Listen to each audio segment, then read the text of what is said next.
का स्वागत है, देशवासियों का स्वागत है, भारतवासियों का स्वागत है। फिल्म से शुरुआत करते हैं। अभी हाल ही में एक फिल्म आई है 12th पास, वाकई गजब का आइडिया।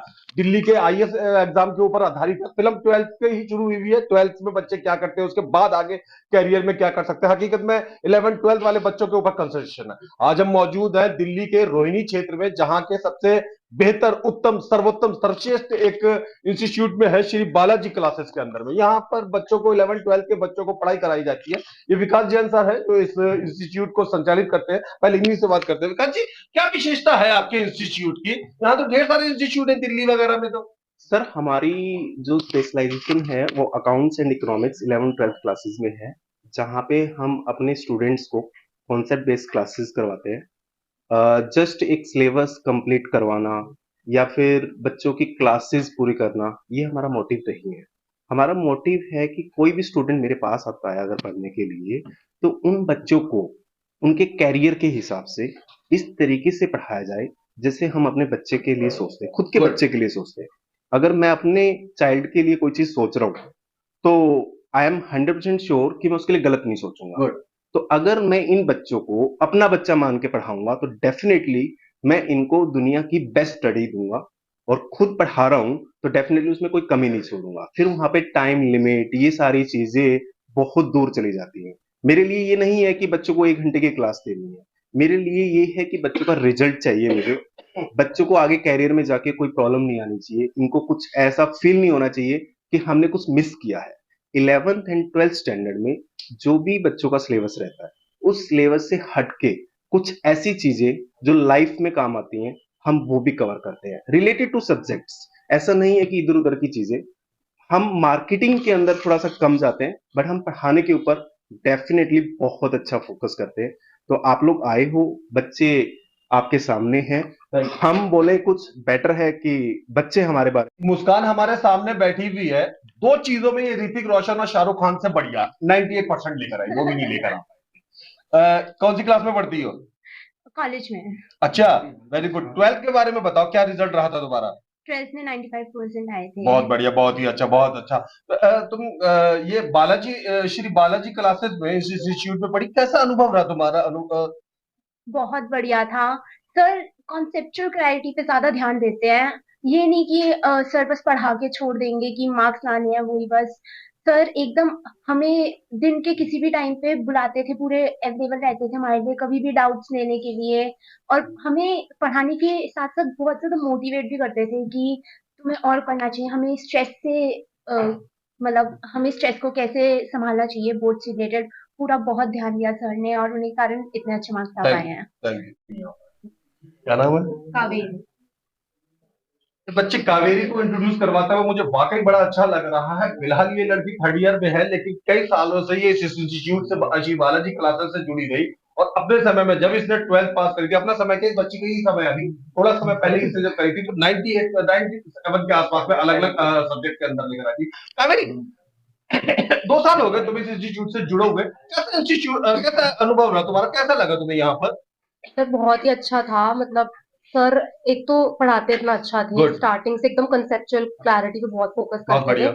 उसके बाद मतलब जब एग्जाम्स का जो टाइम होता है, पहले उसमें उन्होंने एग्जाम्स भी इतने लिए, टेस्ट हमारा वो इतने मुश्किल आते थे, मेन पेपर से बहुत मुश्किल आते थे, तो वो बहुत इजी लगते थे। जो बोर्ड्स वगैरह होते थे तो बहुत ही इजीली मतलब हो गया बोर्ड्स का, कुछ मुश्किल नहीं आई।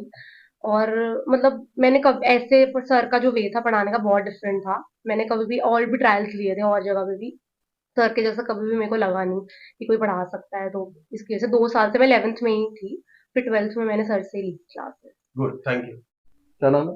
दिशा। मैं आपको एक बात बता दूं कि किसी भी इंस्टीट्यूट की हम हकीकत में कितनी भी बच्चे तारीफ कर ले, माँ बाप तारीफ कर ले, हकीकत में उसकी रीच सबसे ज्यादा इंपॉर्टेंट होती है। एक जगह पर वो मौजूद हो और वहां पर अगर बच्चे ना पहुंच पाए तो बड़ी ज्यादा खराबी होती है। एक इंस्टीट्यूट कितना भी बेहतरीन हो, टॉप क्लास बच्चे देता हो, लेकिन अगर वहां तक पहुंचने की फैसिलिटी, रीच बेहतर ना हो तो वाकई बड़ा अधूरा सा रह जाता है। अब दिल्ली के इतने टॉप टॉप कॉलेज है, प्रियंका गांधी किसी कॉलेज से पढ़ी हुई, शीला दीक्षित किसी कॉलेज से पढ़ी, सुषमा स्वराज किसी कॉलेज से पढ़ी है, लेकिन रीच जब तक पहुंच ना जाए वहां पे तब तक फायदा ही क्या। इसी तरीके से इंस्टीट्यूट के बारे में बता दूं, ये दिल्ली के रोहिणी के सेक्टर 3 क्षेत्र में है। सेक्टर 3 में भी ये अयोध्या चौक पर है। अयोध्या चौक एक मशहूर है, और अयोध्या चौक पे आने के बाद जिस तरीके से आगरा में पहुंचने के बाद ताजमहल दिख जाता है, अयोध्या चौक पे पहुंचने के बाद श्री बालाजी क्लासेस दिख जाता है। यहाँ पर आने जाने में लड़कियों को कोई असुविधा होती है? नहीं, कभी यहाँ नहीं। आसपास के 10 किलोमीटर के दायरे में जो बच्चियां रहती हैं उनको यहाँ पहुंचने में बैटरी रिक्शा, बस वगैरह वगैरह कोई भी चीज हो आराम से यहाँ पे पहुंचा जा अवेलेबल सकता है, है। यहाँ पे सब अवेलेबल है। कौन सी क्लास में पढ़ती हो? अभी कॉलेज में हूँ। बहुत बढ़िया, बहुत बढ़िया। यहाँ पे तुम्हारा कैसा अनुभव हुआ, कैसे टीचर रहे, कैसा फीस स्ट्रक्चर रहा, कैसा लगा तुम्हें यहाँ? विकास सर काफी अच्छे टीचर है, हार्ड वर्किंग है। स्टूडेंट के साथ साथ टीचर कितना अच्छा है वो भी मैटर करता है। तो विकास सर काफी अच्छे हैं। देयर वर टाइम्स जब सर ने हमारी सुबह 7 बजे भी क्लास अच्छा, ली है। क्या बात एंड है। काफी बारी हुआ है कि जो इंस्टीट्यूट में सिलेबस चलता है मेरा उससे अलग सिलेबस आता था। अच्छा, तो सर ने इस वजह से हमारी एक्स्ट्रा क्लासेस भी ली है ताकि हमारा वो सिलेबस भी कवर होए। तो सर ने जिस तरीके से हार्डवर्क हमारे साथ किया है, it was a great time. ये वाली बात तो मैं भी पूछना चाहूंगा। बहुत से इंस्टीट्यूट में भी उस जमाने में ट्यूशन वगैरह पढ़ा करता था तो उतना प्रॉपर समय दे दिया जी, 1 घंटा पढ़ो और फिर घर चले जाओ, कहानी खत्म है। लेकिन बच्चों को अक्सर एक्स्ट्रा टाइम चाहिए होता है, यहाँ एक्स्ट्रा टाइम मिलता था? जी बिल्कुल। हम जिस भी टाइम बोले सर उस टाइम क्लास रख लेते थे, और ऐसे कुछ नहीं था कि 1 ही घंटे के लेंगे। हम जितनी देर तक हमारे डाउट्स नहीं क्लियर होते थे, कॉन्सेप्ट नहीं क्लियर होते थे, 2-3 घंटे जितनी भी देर हो जाए सर उतनी देर लेते थे। बहुत बढ़िया, बहुत पूछना चाहूंगा। आमतौर पे मैंने लगभग खुद भी मेरे बच्चे भी पढ़ रहे हैं, मैं भी पढ़ चुका हूँ, मेरे यार दोस्तों के बच्चे वगैरह पढ़ते हैं। इंस्टीट्यूट लोग आमतौर पे वो 1 घंटा 1.5 घंटा दिया और फिर छुट्टी कर लेते हैं। एक्स्ट्रा टाइम देने का आइडिया आपको मन में कैसे आया? सर जब आगे तक आइए। देखो सिलेबस तो स्कूल्स में भी कंप्लीट करवा रहे हैं ना जी। टीचर्स। ऐसा नहीं है कि इन बच्चों को स्कूल्स में सिलेबस कंप्लीट नहीं करवाया जाता। अगर वही काम मैं इन बच्चों के लिए करूंगा तो क्या डिफरेंस रह जाएगा। अगर कोई बच्चा स्कूल में पढ़ के आता है और ट्यूशंस लेता है तो ट्यूशंस लेने का मतलब क्या है? ट्यूशंस लेने का मतलब मैं सिलेबस कंप्लीट करवाना नहीं समझता। सिलेबस कंप्लीट करवाने के साथ साथ जो बच्चों के डाउट्स क्लियर स्कूल में नहीं हो पाते, बच्चे एक्सपेक्ट करते हैं कि सर हमारे डाउट्स क्लियर करें। या क्लास के अंदर ग्रुप क्लास चल रही होती है, उसमें 30-30 स्टूडेंट्स बैठे होते हैं। उस क्लास के अंदर कुछ बच्चे ऐसे होते हैं, सारे बच्चों को पहली बार में कोई भी कॉन्सेप्ट क्लियर नहीं हो पाता। अगर किसी बच्चे को कॉन्सेप्ट क्लियर नहीं हो पाया तो वहां पे फिर मेरी जिम्मेवारी आती है कि मैं उस बच्चे के डाउट्स अलग से बैठ के 1-to-1 बेसिस पे क्लियर जरूर करूं।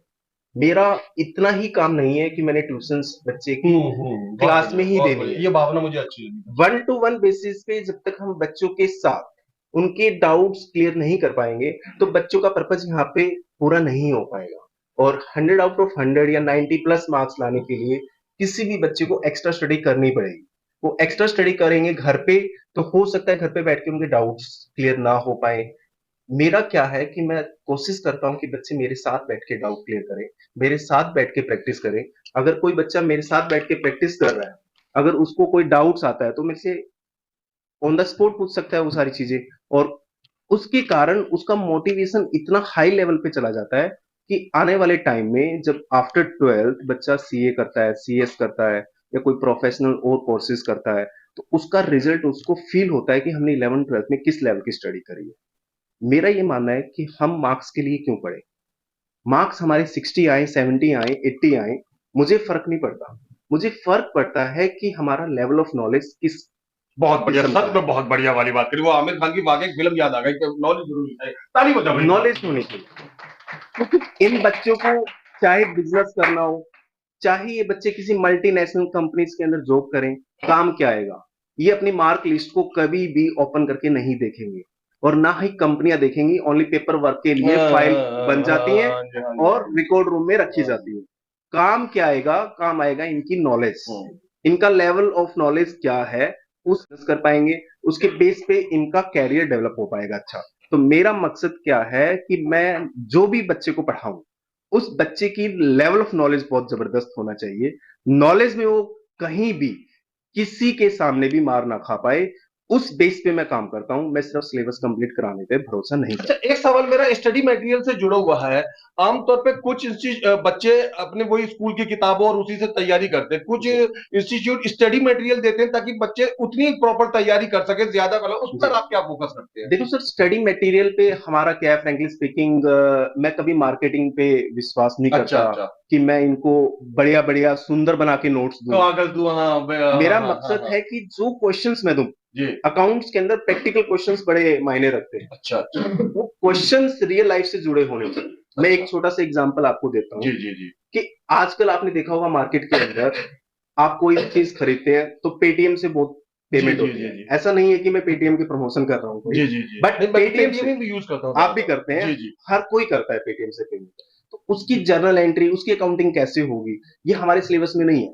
बट मैं अपने बच्चों के साथ डिस्कस क्या करता हूँ। बात है, वाकई मुझे भी याद है सच में। तो मैंने कौन सा पढ़ा था सारी उस जमाने में? चीजें सिलेबस में होना जरूरी नहीं है ना, हाँ, हाँ। बहुत सारी चीजें ऐसी होती हैं जो हमारे बच्चों को पता होनी चाहिए। ऐसा नहीं है कि सिलेबस में कोई चीज होगी उसके एज इट इज नोट्स बना के दे दिए। मैं फोकस करता हूँ कि बच्चों को एडिशनल क्वेश्चंस दिए जाएं, वो क्वेश्चंस दिए जाएं जो इनकी बुक्स में नहीं है, वाकई इनकी बुक से हट के, चाहे वो सिलेबस में है या नहीं है, बट हमारी रियल लाइफ में तो है। कल को किसी मुझे कंपनी तो में याद काम आ रहा कर, कि कहते हैं शायद ऑनलाइन बैंकिंग का भी अभी कोई सब्जेक्ट नहीं डाला गया होगा, बिल्कुल सर, बहुत सारी चीजें हैं जो सिलेबस में नहीं है और सारी और सीबीएसई यूज हो रही है। हाँ, प्रैक्टिकली यूज तो यूज हो हो रही रही है ना सर। तो हमारे बच्चों को उन बारे में अवेयर होना चाहिए। कल को सीए करने जाएंगे, सीएस करने जाएंगे, एलएलबी वगैरह कोई प्रोफेशनल कोर्स करने जाएंगे, तो वहां तो यूज होंगे ना। तो क्यों ना मैं अपने बच्चों को इसी लेवल पे प्रिपेयर करना स्टार्ट कर दूं, ताकि आगे आने वाले टाइम में इन बच्चों को कोई प्रॉब्लम ना हो। तो उसी मकसद को ध्यान में रखते हुए हम कोशिश करते हैं कि हमारे बच्चों को रूट लेवल से ही नॉलेज मिलनी स्टार्ट हो जाए, सिर्फ बुकिस लैंग्वेज पे या बुकिस नॉलेज ना मिल पाए, उससे हटके प्रैक्टिकल चीजें उनको पता होनी चाहिए। उसी बेस पे इनको जितनी भी स्टडी करनी है हम फोकस करते हैं प्रैक्टिकल नॉलेज। विकास जी, आप बड़े टैलेंटेड टीचर हैं, मुझे आपसे मिलकर वाकई पसंद कर। बहुत सारे माँ बाप आपको देख रहे हैं, बहुत से ऐसे माँ बाप देख रहे हैं, बच्चे देख रहे हैं जो आपके इंस्टीट्यूट में नहीं पढ़ते, अलग अलग इलाकों में रहते हैं, तो जयपुर देश के 32 राज्यों में रहते हैं। एक बच्चे को अच्छे मार्क्स लाने के लिए कितने घंटे पढ़ाई करना चाहिए? हम तो पुराने जमाने के माँ बाप यही सोचते हैं जी, घंटों पढ़े जाओ पढ़े जाओ। नहीं, ये तो सर एक लोगों की पता नहीं क्या मेंटलिटी बन गई है। एक बच्चा है जो 1 घंटा पढ़ के 10 घंटे का आउटपुट निकाल सकता है। आपका बच्चा अगर स्कूल में घर पे बैठ गया आपके लिए और बुक है और बुक के पीछे उसका फोन चल रहा है, तो उसके क्या मायने हैं घंटों के? बिल्कुल ठीक है सर, ये बड़ी सिंपल सी चीज है। मैं कहता हूं कि आप 1 घंटा पढ़ो, अच्छा, बट क्वालिटी टाइम। आप उसका जो एफिशिएंसी है वो निकालो, इफेक्टिवनेस निकालो उसकी। अगर आप 1 घंटा पढ़ के अच्छा रिजल्ट ला सकते हो तो मेरे लिए 1 घंटा सफिशियंट है। अगर 15 घंटे पढ़ के आप रिजल्ट नहीं ला पा रहे हो तो 15 घंटे वेस्ट है सर। तो मैं अगर बच्चों को 4 घंटे पढ़ाता हूं तो 4 घंटे के अंदर 4 डेज का आउटपुट निकालने पर विश्वास करता हूं। मैं 4 आवर्स के अंदर कोशिश करता हूं कि बच्चे इतना पढ़े कि जो दूसरे बच्चे हैं अदर इंस्टीट्यूट पे पढ़ते होंगे वो 4 डेज में भी अपना आउटपुट ना निकाल पाए। तो मेरे लिए आउटपुट मायने ज्यादा रखता है, ना कि टाइम। विकास जी, कुछ बच्चे चले गए, कुछ बच्चे इस समय पढ़ रहे हैं, कुछ बच्चे भविष्य में आएंगे आपके पास, इंस्टीट्यूट चलता रहेगा, शो मस्ट गो ऑन। क्या कहना चाहेंगे आप बच्चों को जो आपको देख रहे हैं, जो आपके पास पढ़ चुके हैं, जो पढ़ने आएंगे, किस तरीके से आप नियमावली मेंटेन करते हैं अपने इंस्टीट्यूट की? सर, हमारे कोचिंग सेंटर का जैसे मैंने पहले भी आपको बताया जी, एक ही मेथड्स पे हम काम करते हैं कि कुछ भी अगर हमें पढ़ना है तो हमें कॉन्सेप्ट के साथ पढ़ना है। हमें मार्क्स ओरिएंटेड स्टडी बिल्कुल नहीं करनी, हमें नॉलेज ओरिएंटेड स्टडी करनी है। 11th एंड 12th ये 2 साल है हमारी लाइफ के, बट लाइफ इसके बाद भी बहुत ज्यादा है। सिर्फ 11th एंड 12th या कॉलेज लाइफ नहीं है। उसके बाद असली मकसद क्या है हमारा पढ़ने का? हम अपने पैरों पे खड़ा होना अपने चाहते हैं। पैरों पर आत्मनिर्भर अब अगर हम आत्मनिर्भर हैं, अपने पैरों पे खड़ा हैं, अगर हम कहीं जॉब कर रहे हैं, बिजनेस कर रहे हैं, तो काम तो हमारी नॉलेज आनी है, काम हमारे मार्क्स नहीं आने। ना ना, कोई भी बच्चा जो 11th क्लास में अकाउंट सब्जेक्ट को चूज करता है कि मुझे अकाउंटेंसी पढ़नी है, कॉमर्स साइड लेनी है, साइंस में नहीं जाना, तो अकाउंटेंसी का मतलब उसको पता होना चाहिए। जस्ट अकाउंटेंसी के क्वेश्चंस करने स्टार्ट कर दिए, बड़े बड़े क्वेश्चंस कर रहे हैं, पढ़ रहे हैं, हो जाए तो ठीक है, नहीं हो तब भी ठीक है, ऐसा नहीं है। आपको अकाउंट्स की नॉलेज को समझना बड़ा जरूरी है। अकाउंटेंसी को बिजनेस की लैंग्वेज बोला जाता है, it is a language of business. अच्छा, अगर आपको बिजनेस करना है, अगर बिजनेस के बारे में आपको इंफॉर्मेशन चाहिए, चाहे वो फाइनेंशियल इंफॉर्मेशन है, चाहे ऑपरेटिंग इंफॉर्मेशन है, चाहे आपको अपने स्टैट्यूटरी कंप्लायंसेस करने हैं, अच्छा, ये सारी चीजों के अंदर अकाउंटिंग काम आता अकाउंट सीखना होगा, है, अकाउंट सीखना होगा। अच्छा, एक डॉक्टर को भी अकाउंटेंसी का पता होना चाहिए। आपको किसी डॉक्टर को अकाउंट्स का क्यों पता होना हाँ, मैं भी यही कहूंगा भाई, उनको तो मरीजों से मतलब होना चाहिए। यस यस यस, लेकिन सर अकाउंट्स की ना बेसिक नॉलेज एक डॉक्टर को भी होना जरूरी है। आप कहोगे सर क्यों? क्यों? एक डॉक्टर था, करोड़ों रुपए कमाता था सर, हाँ, उसने अपना एक क्लिनिक सेटअप किया, क्लिनिक के साथ एक फार्मेसी अपनी स्टार्ट करी सर। उसने 10 लाख रुपए लगा के अपनी फार्मेसी की एक शॉप को स्टार्ट कर दिया क्लिनिक के साथ साथ। टाइम के साथ साथ सर 3 साल के बाद उसकी शॉप पे 5 करोड़ रुपए की फार्मेसी हो चुकी थी। क्या बात है, 5 करोड़। और इस बिजनेस से आपने कितना अर्न किया? कह रहे सर इससे तो कुछ नहीं अर्न किया हमने। उससे पूछा कि क्यों? आप तो बहुत पैसा कमाते हो, फार्मेसी में तो बहुत मार्जिन होता है, सबको पता है, किसको नहीं पता? 10 रुपए का पत्ता 100 रुपए में उस बिकता पर है बाद में बात है ना? करेंगे। जी, जी। तो वो सारी चीजें क्यों? तो उसने बताया कि सर मेरे पास ना कुछ, मैंने 10 लाख लगाया था, मेरे पास कुछ भी नहीं है।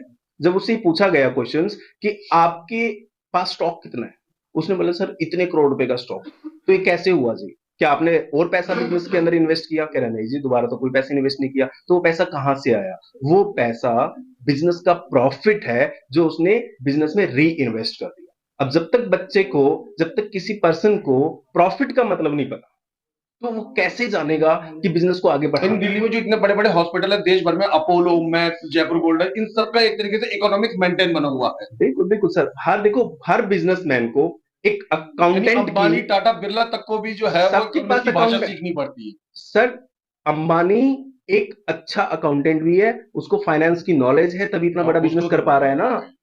हमसे ज्यादा नॉलेज है। हमसे तो ज्यादा हर बिजनेसमैन को अकाउंट्स एंड फाइनेंस की नॉलेज कंपलसरी है, और बिजनेसमैन को अपने आप भी आ जाती है। ये चीजें ऐसी हैं जो बुक से नहीं सीखी जाती, सिर्फ ये एक्सपीरियंस से भी आ जाती हैं सर।